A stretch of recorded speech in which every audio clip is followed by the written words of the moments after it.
Allah hər şeydədir, amma onlarla qarışıq deyil. Hər şeydən fərqlidir, amma onlardan ayrı da deyil. O iş görəndir, lakin alətə möhtac deyil. Görəndir, lakin gözə ehtiyacı yoxdur. Yaratdıqları yox ikən də görən idi. Allah düşünmədən, sınaqdan keçirmədən, yorulmadan məxluqatı yaratdı.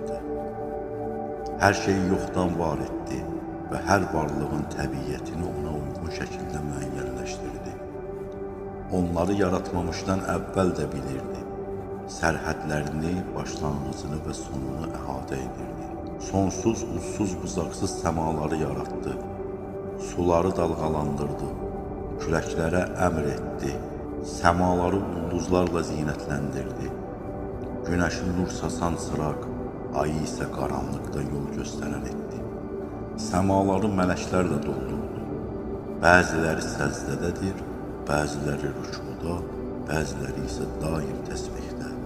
Bu yaradılış bizə həqiqəti öyrədir. Allah təkdir, qüdrət onundur. Hər şey ona möhtacdır. Bu hikmətli kəlamlar isə ədalətin və təvhidin canlı təcəssümü olan İmam Əli əleyhissalam.